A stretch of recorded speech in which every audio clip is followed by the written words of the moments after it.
Unataka kununua kamera kwa ajili ya picha?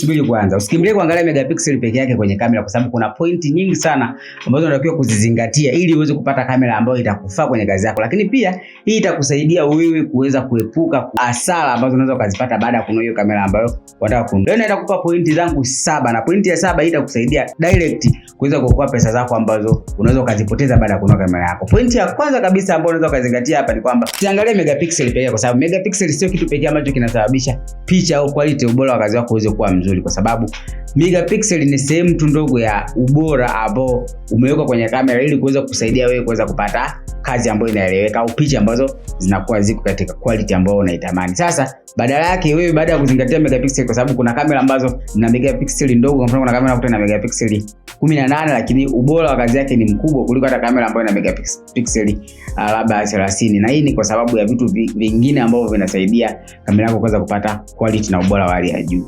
Pointi ya pili ambayo unatakiwa kuzingatia ni angalia upatikanaji wa lenzi, kwa sababu bodi utanunua mara moja, lakini lenzi bodi, kusema labda bodi ni hili hapa, kwa sababu kamera nyingi sana haziuzwi zikiwa na lenzi. Kwa hiyo utanunua bodi labda kama hili hapa ambao hili utanunua mara moja tu, lakini lenzi unaweza kuwa unahitaji labda wa lenzi zaidi ya moja kulingana na matumizi ambayo utakuwa unafanya. Kwa mfano kama hii lenzi ambayo natumia mimi ni 50mm. Hii kwa matumizi yangu mimi inanifaa, lakini pia ni lenzi ambayo kwanza ni affordable, gharama yake ni ndogo, lakini pia upatikanaji wake ni mrahisi. Lakini kuna lenzi zingine ambazo tunazihitaji ukiwa unapiga picha. Kwa mfano kama ukiwa unapiga sherehe, unahitaji labda 70-200 kwa ajili ya kupata close up kali, unahitaji labda 24-105. Inategemeana sana kazi ambayo unakuwa unaifanya wewe na lenzi ambazo utakuwa unahitaji. Kwa hiyo angalia upatikanaji wa lenzi ukoje, accessories zake ukoje, yani lenzi unaweza kuipataje. Kwa zingatia, lakini pia na gharama, kwa sababu kuna baadhi ya kamera lenzi zake ni gharama kuliko kamera zingine. Kwa mfano nataka tuchukulia mfano lenzi ambazo zinapatikana kwa ajili ya Sony, ni lenzi ambazo ni gharama. Kama 50mm yake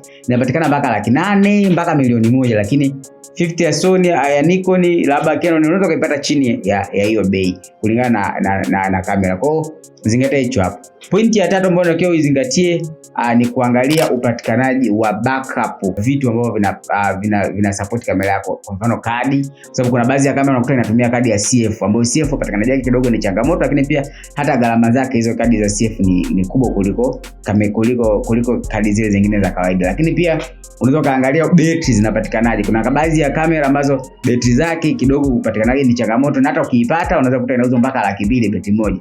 Kwa hiyo angalia unapataje accessories zake endapo utakuwa unazihitaji, betri kadi, betri grip labda na vitu vingine ambavyo vina support kamera yako kuweza kupata picha kali. Kwa hiyo unaweza kaangalia hicho. Hiyo ndio pointi ya 3. Pointi ya 4 ambayo unatakiwa uzingatie hapa ni zingatia low light performance, kwa sababu kamera ili uweze kufanya kazi vizuri inabidi ujue kwanza inaweza kuperform vipi katika mwanga hafifu, kwa sababu unaweza kupata kazi za sherehe ambazo inaweza kukulazimu wewe kutumia kamera pekee yake bila kutumia hata. Kwa mfano tukiendaga kwenye kupiga picha, sisi tunapiga picha kwenye sherehe labda, wao yani makanisa mengi sana wao wanakataza wao taa ili kuweza kumulika ile eneo. Mara nyingi sana wanataka upige tu natural. Sasa ukipiga natural, kama kamera yako haina uwezo wa kuperform vizuri katika low light, maana yake itakufanya wewe uweze kupata quality mbaya ya picha zako na kuweza kuharibu kazi ya watu, lakini pia hata wewe kuweza kujaribia jina lako, kwa sababu watu hawatajua kama kamera yako ilikuwa inaweza kuperform, wao watajua wewe tu hauwezi kupiga picha, hauwezi kufanya kazi nzuri. Kwa hiyo ndio pointi ya 4.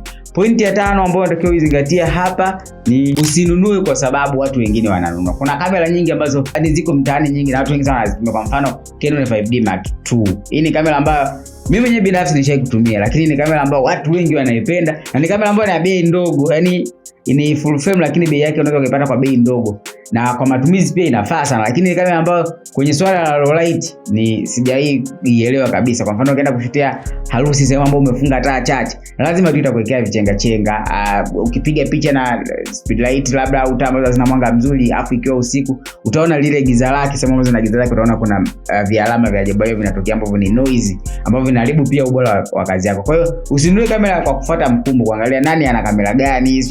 Wewe ukienda kununua kamera, cha kufanya wewe ni kumuuliza muuzaji kwamba bwana, mimi nahitaji kufanya aina fulani ya photography, labda kupiga picha sherehe, kufanya labda kupiga picha wanyama, kupiga picha product, alafu yeye akusaidie kujua, au unaweza kumtafuta mtaalamu ambaye anaweza kukusaidia kujua kwamba kwa kulingana na kazi ambayo unaifanya unastahili kupata kamera ambayo ina aina gani, au kamera gani ambayo inaweza kukufaa, ambayo inaweza kukupatia kazi nzuri. Lakini usinunue kwa ajili ya kufuata mkumbo, kwa sababu watu wengine wanatumia kamera ambazo kwa matumizi yao zinaweza zikawa zinafaa, lakini kwa matumizi yako zisifai. Hiyo ndio pointi ya 5. Pointi ya 6 ambayo naweza kukuambia hapa ni kwamba zingatia bajeti ya vitu vingine.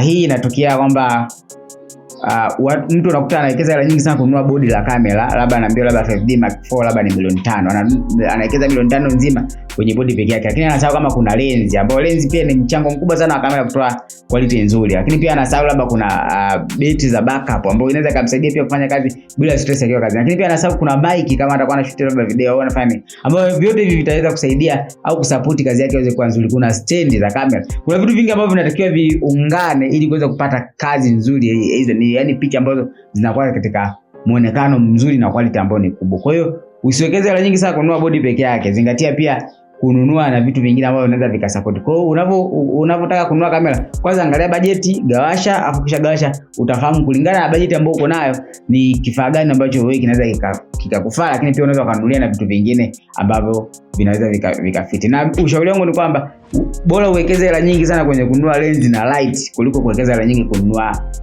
bodi la kamera ambalo labda ni kubwa. Kwa hiyo hicho ndio kitu cha msingi kabisa ambacho naweza nikakushauri. Na pointi ya 7 ambayo ndio ya mwisho, kabla sijaenda, unaweza ukasubscribe hapo chini, lakini pia ukabonyeza alama ya kengele ili uweze kuwa wa kwanza kuweza kupata video zetu ambazo zitakuwa zinafundisha mambo mengi sana ambayo yanahusiana na photographer, videographer na mambo ya content creation kwa ujumla. Pointi ya 7 ambayo naweza kukushauri hapa, fikiria ukuaji wako kwenye industry. Yaani kwa mfano umefungua ofisi yako, fikiria ukuaji wako katika ofisi yako, kwamba after miaka 2 utaenda kufanya kazi gani, yani utakuwa uko wapi. Kwa mfano unaweza kununua kamera size ambayo kwa size labda ukawa unapiga passport ikakufiti kabisa, lakini utakapoanza kupata kazi kubwa, labda sherehe ya labda send off, harusi, hiyo kamera haitafaa. Kwa hiyo zingatia kwamba utakuwa wapi baada ya miaka 2, unataka kufanya kitu gani. Baada ya miaka 2 utakuwa na shoot vitu vya aina gani? Je, utakapoanza kushoot hivyo vitu, kamera ambayo uko nayo kwa huo muda itaweza kufiti kwa huo muda ambao utakuwa nao, kwamba inaweza kaja kufanya na hizo kazi kubwa. Lakini pia inawezekana labda ukawa bado ndo unaanza, lakini Mungu akakubariki ukapata kazi ambazo zinaeleweka. Je, hiyo kamera yako unaweza ukatoka nayo ukaenda nayo kushutia harusi, itaweza kufanya kazi vizuri, au ndio itakulazimu kununua kamera nyingine? Kwa hiyo ndio uzingatie hivyo kabla ya kuweza kununua kamera yako. Kwa hiyo zingatia unaenda wapi baada ya kufungua ofisi yako. Usiangalie tu hapo. Kwa hiyo pia inaweza kuwa ni mwongozo mzuri sana wa kuweza wewe kufahamu kwamba ununue kamera ya aina gani. Kwa sababu unamwona mtu ananunua kamera labda target sherehe, ana target labda kwa director wa muziki. Kwa lazima uangalie kamera yako ina vigezo vya kushoot labda nyimbo, inaweza ikakufavor. Lakini pia anaweza kaangalia mwingine anataka labda wewe anashoot wanyama. Unaangalia je, lens ambayo ninanunua inafiti, au baada ya kununua itabidi ninunue nyingine, na kama nitanunua nyingine ile nitakuwa nayo. Kwa hiyo zingatia hivyo vitu 7 au ambavyo vinaweza kusaidia wewe kwenye kununua kamera yako kuweza kuokoa pesa zako ambazo unaweza ukazipoteza, kwa sababu unaweza kununua kitu ambacho sio sahihi au akisikufai katika matumizi yako na ukaanza kuona kazi ya kupiga picha ni ngumu. Unaweza comment hapo chini na kuandika wewe una budget ya shilingi ngapi, ili niweze kukushauri kwamba kulingana na budget ambayo uko nayo, kamera gani ambayo inaweza ikakufaa, lakini kamera gani ambayo kwako inaweza ikawa nzuri, ambayo hii kamera inaweza ikakufanya wewe hapo uweze kupata quality nzuri kulingana na aina ya kazi ambayo utakuwa unafanya. Sina la ziada.